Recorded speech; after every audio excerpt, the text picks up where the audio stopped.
epístola que nos escreveu São Tiago, capítulo 4, para fazermos lá a leitura dos versos 1 a 3. A epístola de São Tiago, capítulo 4, do verso 1 ao verso 3.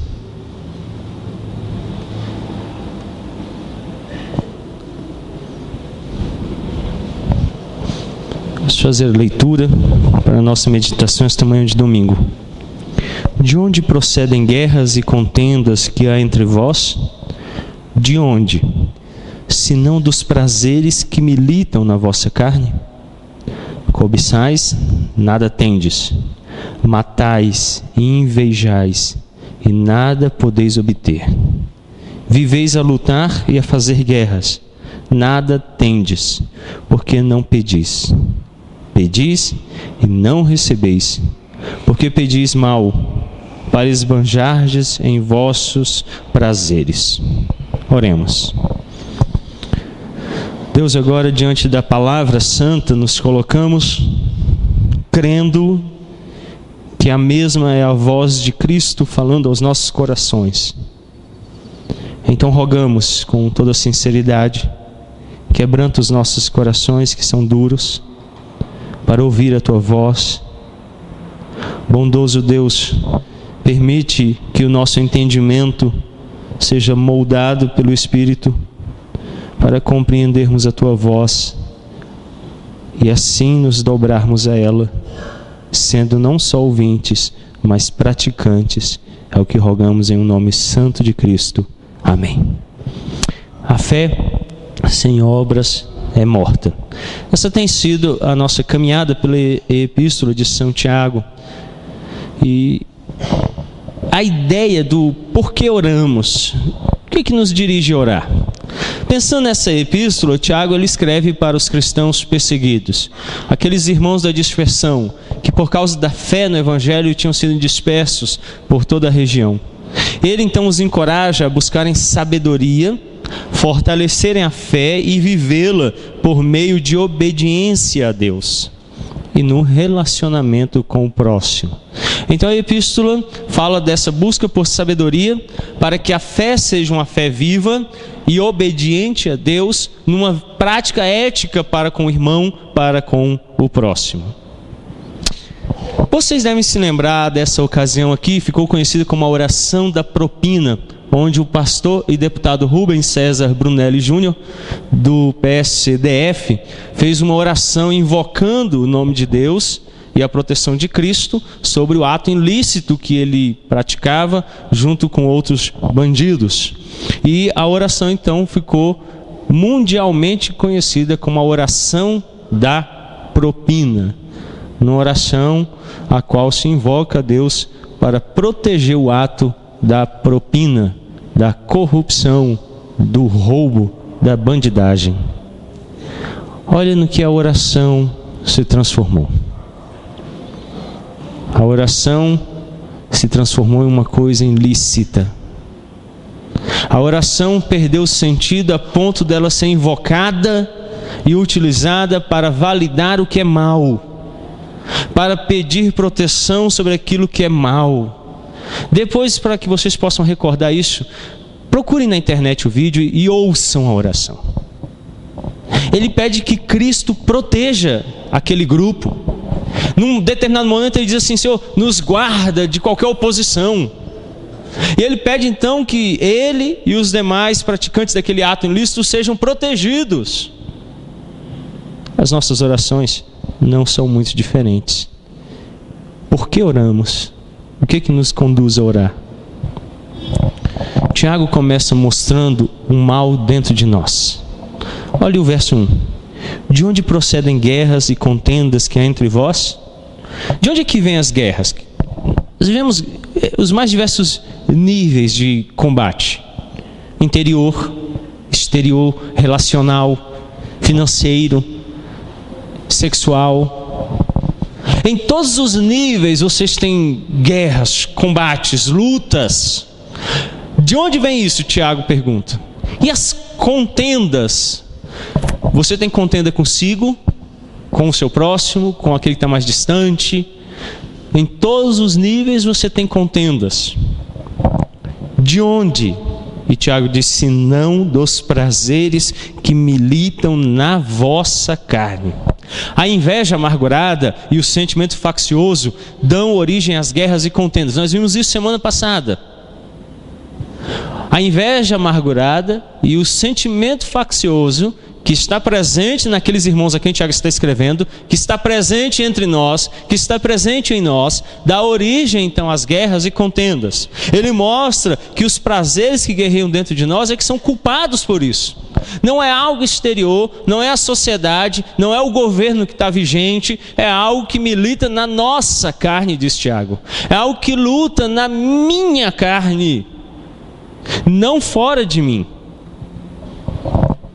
A palavra prazeres no grego é um termo que dá origem ao termo hedonismo em língua portuguesa.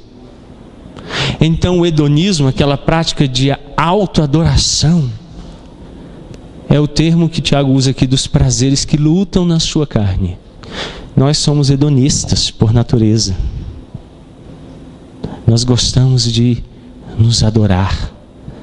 Nosso pai anterior, o diabo, do qual todos éramos filhos por natureza, disse lá no princípio aos nossos pais da carne, Adão e Eva: se vocês comerem, vocês, a humanidade, serão iguais a Deus. De lá para cá, no nosso corpo material, no nosso espírito, o que existe é esse sentimento de ser igual a Deus, esse hedonismo pessoal, de autoadoração, de prazer. Eu vivo para minha alegria. Então Jesus vem, estanca isso dizendo assim: se você não negar a si mesmo, você precisa se negar, você precisa abandonar esse sentimento de preservação hedonista dos prazeres que dirigem você para me seguir. Lá em Marcos 4,19, abra a sua Bíblia lá para fazermos a leitura, o Evangelho segundo nos escreveu São Marcos, o capítulo 4, o verso 19.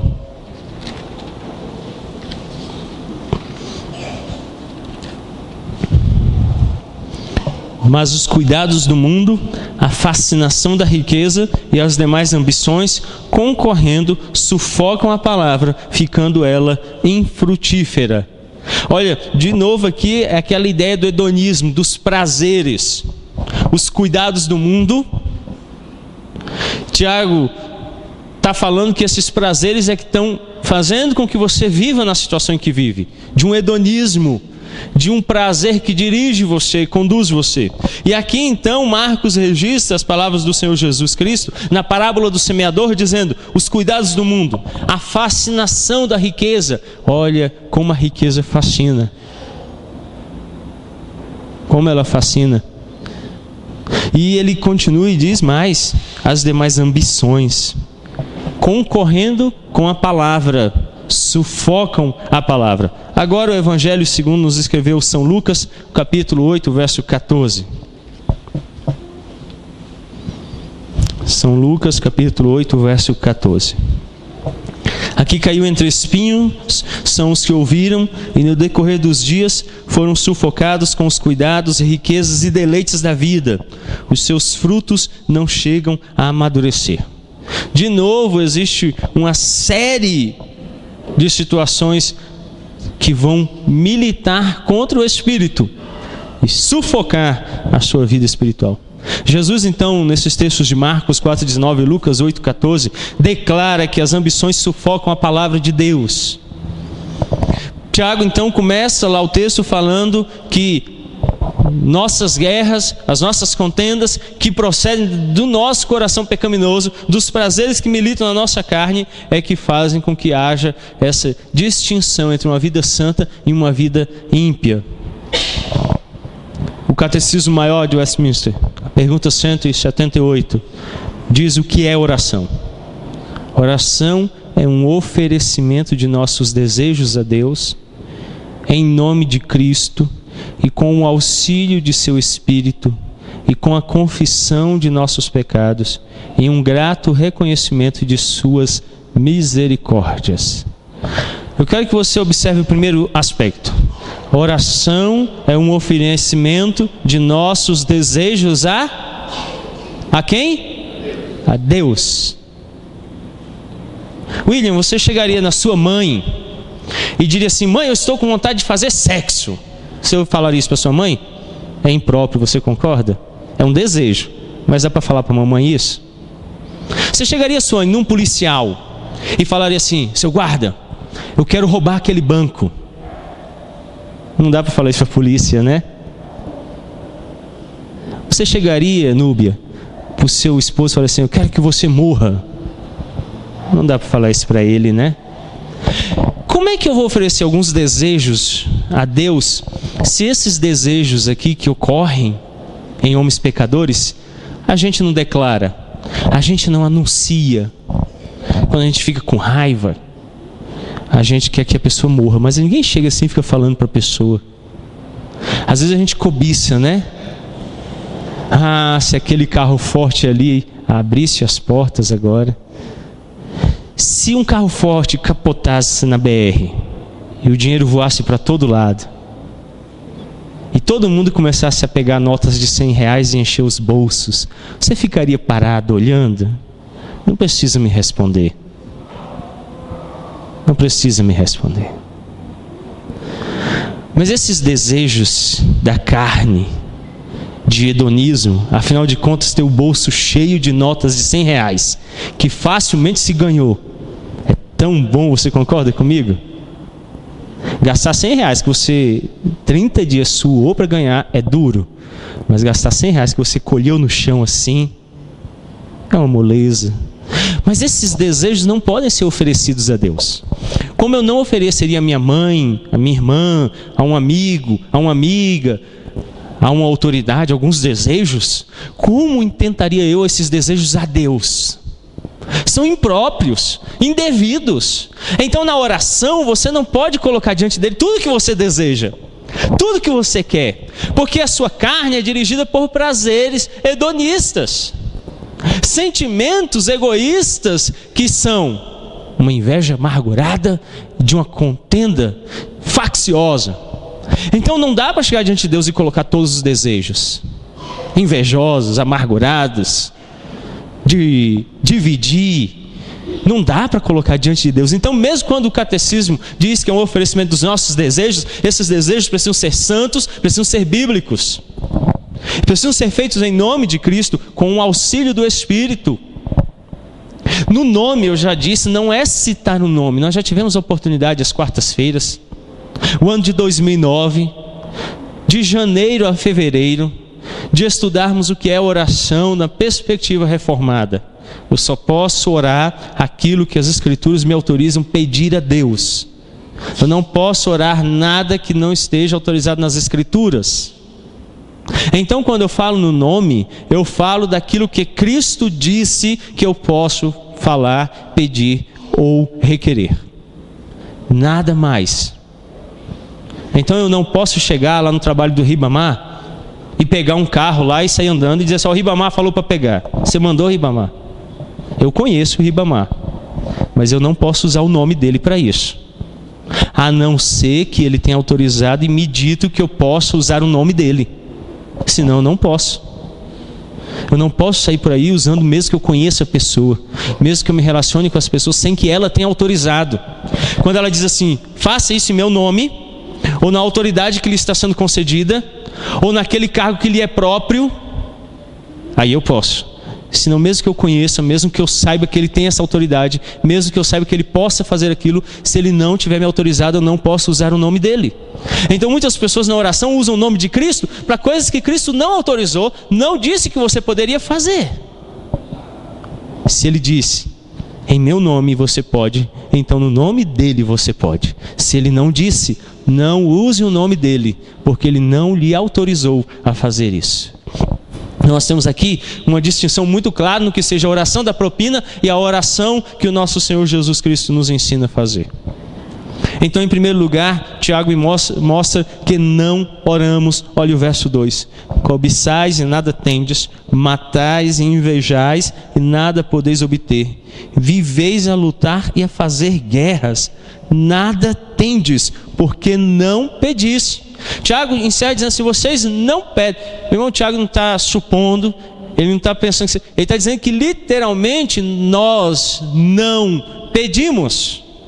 Então, em primeiro lugar, não oramos.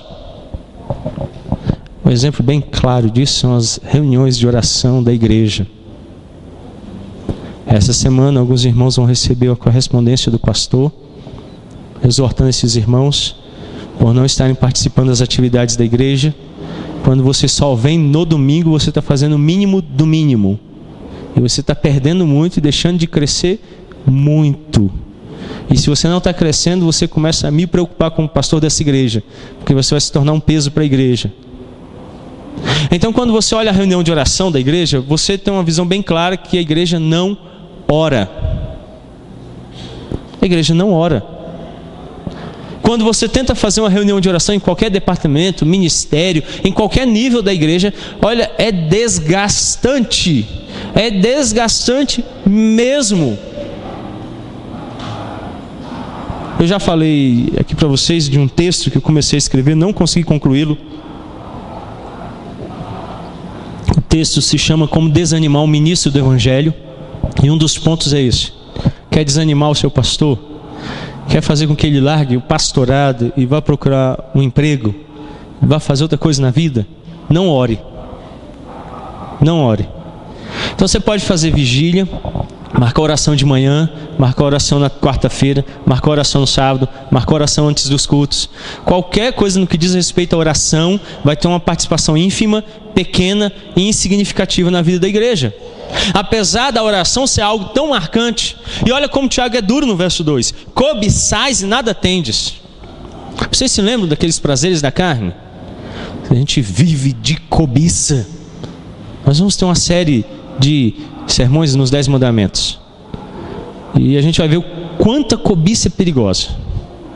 Para você ter ideia, um dos pecados de Satanás na sua queda foi a cobiça. Você está intentando no mesmo pecado que transformou um anjo de luz, Lúcifer, em Satanás. Então ele começa dizendo: vocês são cobiçosos. Sabe qual é o remédio para a cobiça? Oração. E mais: matais e invejais. Olha, não é suposição. A gente mata mesmo para ter o que a gente quer. Mata a família, mata a nossa vida espiritual, mata os relacionamentos, mata as emoções. A gente mata o que tiver pela frente, a gente vai matando, destruindo, só para obter o que a gente quer. E mais, nada podeis obter. E aí agora Tiago destrói. E diz assim: vocês vivem todo mundo desse jeito, e sabe o que vocês têm? Nada. Vocês não obtêm nada, não alcançam nada do que vocês querem. E Tiago então diz assim: viveis a lutar e a fazer guerras. Lembram lá no início, quando ele começou, de onde que vem? Agora ele está respondendo: vem de vocês. Todas as lutas que vocês vivem, vêm de vocês. A sua vida está difícil, é culpa sua. As coisas estão duras, a culpa é sua, porque você não ora. Tiago usa muitos verbos neste verso. Ele mostra que os leitores não oram a Deus. Nada tendes, porque não pedis. Quer transformar sua vida? Quer dar uma guinada nela? Ore. Ore. E ore mais. A oração transforma o coração. Você quer deixar de ter guerras e contendas na sua vida? Ore. Transforme a sua vida pela oração. Em seus desejos cobiçosos, que eles continuem insatisfeitos, eles não conseguem o que querem. Você vai continuar. A sua caminhada vai continuar, não vai parar. Você vai continuar avançando. Você vai crescer, você vai envelhecer, você vai se formar, você vai conseguir outro emprego, você vai continuar, você vai casar, você vai separar, você vai ter filho, você vai continuar tendo a vida, mas você nunca vai ter nada. Porque Tiago diz assim: vocês não conseguem obter isso porque vocês não pedem. Vocês não procuram a Deus. Sem oração, você não vai sair do lugar. Você está me amaldiçoando, pastor? Não, você já é amaldiçoado. Porque as Escrituras estão declarando: nada pode se obter sem oração. Você não vai conseguir nada se você não orar. Em segundo lugar, não sabemos orar. Verso 3. Pedis e não recebeis, porque pedis mal, para esbanjardes em vossos prazeres. Bom, o primeiro problema é que não ora. Aí o segundo problema é que quando ora errado. Tiago mostra que a falha na oração está no ser humano. O problema nas nossas orações começa na gente. Não é que Deus não ouve, não é que Deus não responde, é a gente. O problema está em você. O Senhor Jesus prometeu nos responder quando orarmos em seu nome, João 14, 13 e 14. Aqui Jesus contextualiza essa promessa com duas observações. Primeira, ter fé em Cristo. Fé, lembre-se, não é pensamento positivo. Fé não é fechar os olhos, apertar os olhos e pensar muito em uma coisa. Fé é a certeza de coisas não se veem, de fatos. Olha, a fé é bem distinta daquilo que tem se vivido hoje. Para muitos hoje a fé é: fecha o olho e acredita que vai acontecer. Isso é pensamento positivo. Isso é pensamento positivo. A fé das Escrituras é bem distinta disso. Volta a sua Bíblia um pouquinho aí, Hebreus capítulo 11, para lermos o verso 1. Ora, a fé é a certeza de coisas que se esperam, a convicção de fatos que se não veem. Duas coisas estão unidas à fé. Primeira delas é certeza, é certo. Se acredita que aquilo vai ocorrer, acontecer, porque Deus é fiel, não mente, não torna atrás, a palavra dele não muda, não passa, dura de geração em geração. Então fé é quando eu vou às Escrituras e tenho a certeza, tomo por certo, por verdadeiro, que o que está sendo dito se cumprirá, ou se cumpriu. Outra questão sobre a fé é que ela é uma convicção de fatos. Essa semana eu conversava com uma pessoa e eu falei assim: olha, eu não preciso ficar casando de novo com minha esposa para provar para as pessoas que eu sou casado. Você já imaginou? O Gerson chega na igreja agora, aí eu chego assim e falo: e você é casado? Eu, calma aí, corro, busco a Elaine, chamo as testemunhas, reúne todo mundo, faz o casamento de novo. Aí ele olha e fala: ah, ele é casado. Eu tenho sinais que apontam essa realidade. Um dos sinais, a minha aliança. Outro sinal, se necessário for, é um documento lavrado em cartório que comprova que em um momento histórico passado eu me uni a ela em casamento. Então, como Jesus disse: bem-aventurados que não viram, mas creram. Quando eu leio nas Escrituras que o mar vermelho se abriu, é um fato para mim que é real. Eu não preciso mais ver o mar vermelho se abrindo. Infelizmente, os pentecostais e neopentecostais, zombando da graça de Deus, da palavra dele, querem que ver de novo com os próprios olhos e, como Tomé, tocar nas feridas. E querem ver o mar vermelho se abrindo de novo, mortos ressuscitando, gente manca andando. E quando eu leio as Escrituras, aquilo é um fato. Se abriu, andou, curou, viu, e eu acredito, mesmo que eu não veja de novo. E a Bíblia diz que eu sou bem-aventurado. Mas alguns querem ver tudo de novo e, como Tomé, enfiar o dedo na ferida de Cristo. Oração com fé em Cristo é essa convicção, é essa certeza, e não uma dúvida, nenhuma solicitação para que se prove que é verdade. Fé em Cristo é olhar e dizer: tudo o que Ele fez se cumpriu, é verdadeiro e é fiel, e eu acredito nisso. Outra questão no que diz respeito à oração é que ela deve buscar a glória de Deus. Eu devo orar não por um prazer hedonista, mas para a glória de Deus. Então é muito duro e muito difícil quando você tem que orar e dizer assim: Senhor, mesmo que eu passe fome, frio, ou pereça na enfermidade, se for para a tua glória, que assim seja. Hoje nós fomos ensinados a orar diferente neste mundo presente, no evangelicalismo. A oração é: eu não posso passar fome, eu sou filho do rei. Você não é filho de rei nenhum. Você é adotado pela graça dele. O Filho é Jesus Cristo, o unigênito, aquele que foi gerado do Pai. Você foi adotado pela graça, um bastardo inglório. E ele, pela misericórdia, se apiedou de você e o chamou para si pelo Filho. Então não sai por aí dizendo que você é, não, porque você não é nada. E aí alguns querem então glória para si mesmo. Eu não posso passar fome, se eu cair na água eu tenho que flutuar. E aí ele vai exigindo coisas que Deus não tem que dar para ninguém. A oração tem que glorificar Ele. Se a glória dele se fizer nas minhas dores, angústias ou alegrias, que assim seja, para a glória dele, não para a minha. Alguns querem vanglória, e ele diz: não, a glória é dele. Muitas vezes não nos damos ao trabalho de orar, e quando oramos pedimos mal. Tiago diz isso claramente.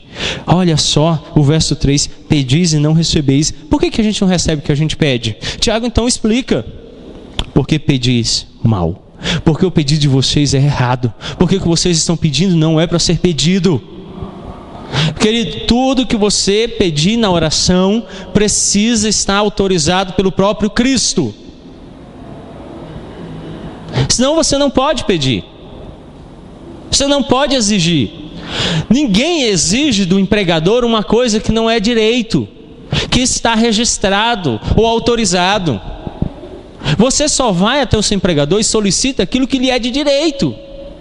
Como então alguém pode exigir de Deus aquilo que Deus não deu ou não autorizou? Quem pode colocar Deus na parede?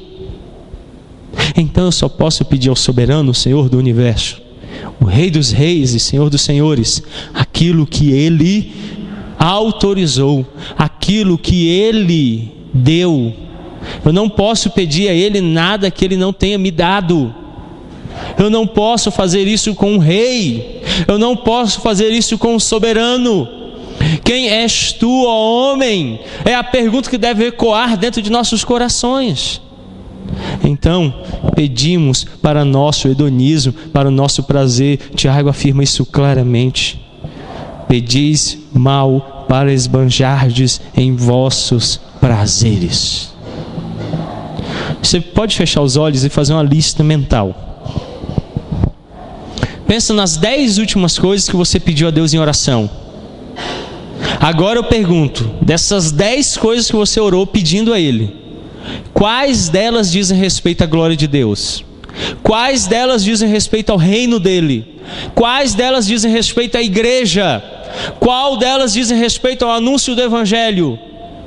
Você vai perceber que a grande maioria delas não tem nada a ver com a glória dEle, não tem nada a ver com o reino dEle, não tem nada a ver com a pregação do Evangelho, não tem nada a ver com a vida da igreja.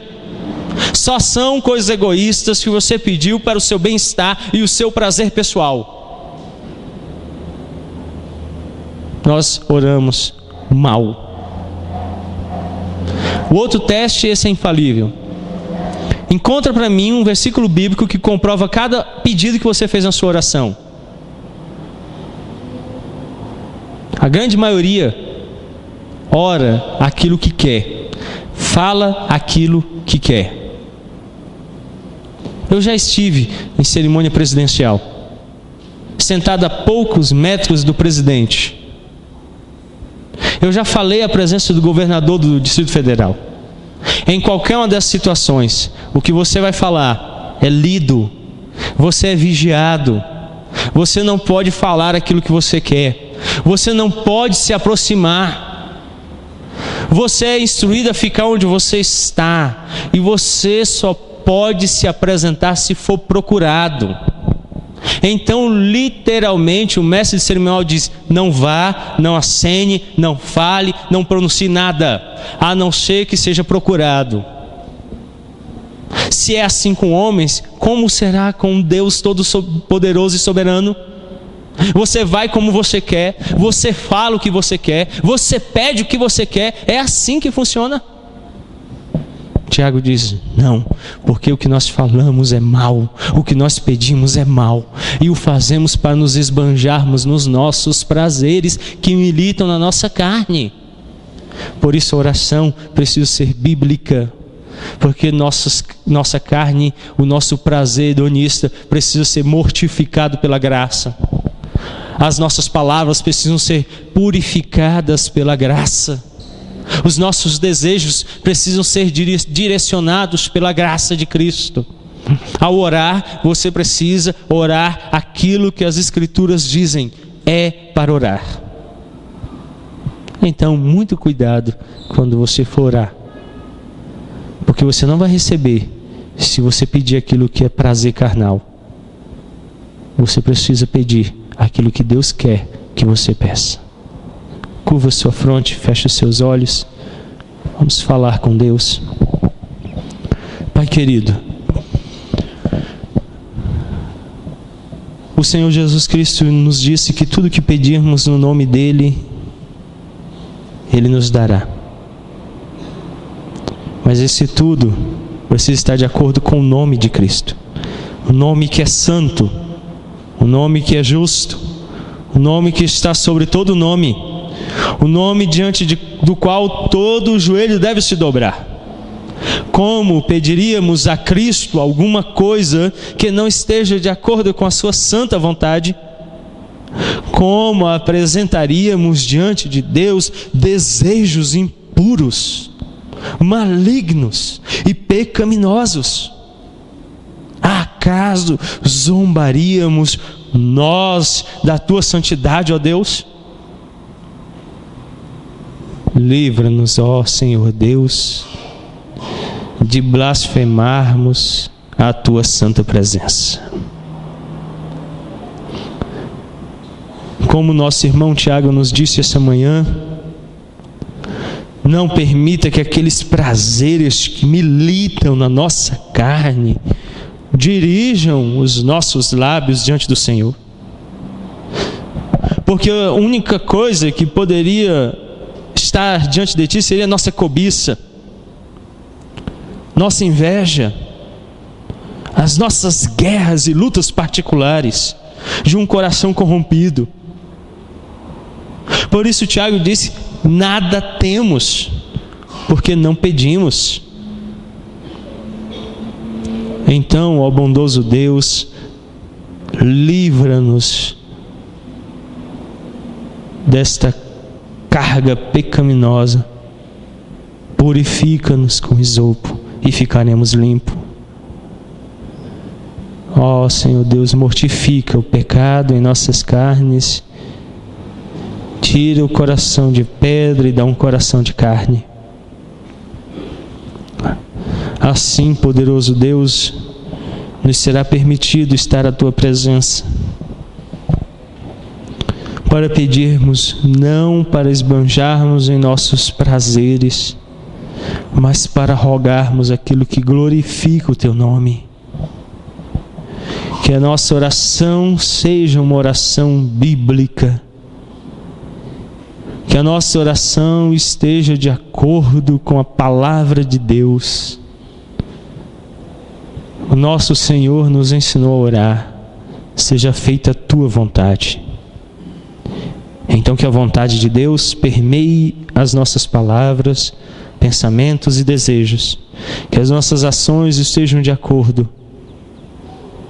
Que não seja o que eu quero, mas o que tu queres. Para que seja glorificado o teu nome. Ó bondoso Deus, nos ajuda. Porque temos negligenciado tão grande graça, qual seja a oração. É um presente celestial que nosso bom Pai nos deu para nos dirigir em dias tão difíceis. Mas como temos negligenciado essa ferramenta, as nossas vidas não passam de guerras e contendas. Então nos ajuda a crer na oração, nos ajuda a orar, Nos ajuda, ó bondoso Deus, a exercer esse exercício espiritual tão maravilhoso, para que haja crescimento em nossa igreja e em nossas vidas.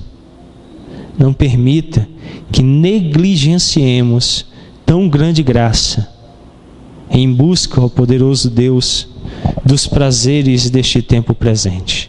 Guarda-nos e nos dirige, é o que nós rogamos, em o nome santo de Cristo Jesus. Amém.